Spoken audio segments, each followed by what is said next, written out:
使用悠游卡等电子票证感应后即可骑乘 ，U-Bike 已经成为台北市民常用的代步工具之一。尤其在113年2月28日，台北市政府推出骑乘 U-Bike 前30分钟免费政策后，租借次数更是比政策实施前大幅成长53%，其中有25%民众会因为使用 U-Bike 减少汽车使用量。以前呢，在 U-Bike 30分钟免费之前，大概日均大概是12.6万。那我们现在随着车辆增加，还有政策的那个鼓励之下，我们每天的使用量大概有增加快到20万的。好，那整体增加了约53%。那我们也可以看到，我们越来越多的民众在使用我们的 U-Bike。那根据之前的问卷调查，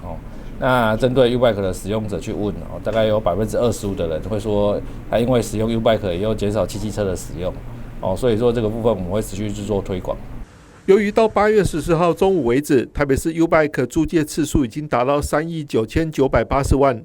以目前每日平均20万次的租借量计算，预估累计骑乘4亿人次将在这一周出现。北市府特别与微笑单车公司推出纪念活动，第4亿名幸运骑士将可获得价值2万元的吉祥券，前后5名使用者也有1000元商品礼券。就是因为我们 U-Bike 即将突破4亿人次，那我们也跟微笑单车公司这边合作。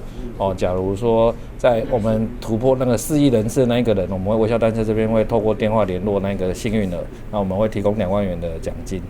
就是2万元的礼券给他，然后让他去使用。那不管前面5个和后面5个也都有1000块的礼券的部分，也会由微笑单车这边来通知。那我们大家提醒一下，就是微笑单车这边。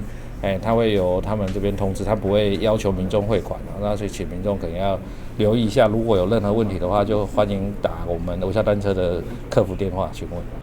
另外，民众也可以到 U-Bike 大台北粉丝团参加，在台北骑 U-Bike 事事都如意贴文活动，只要观看庆祝 GIF 档，截图上传于指定贴文留言处，并且 tag 朋友，就可以参加抽奖。台北市交通局表示，未来将持续扩建 U-Bike 服务规模，预计115年全市达2000个站点，4500辆 U-Bike 2.01 电动辅助单车，朝2050年近零碳排永续城市的目标迈进。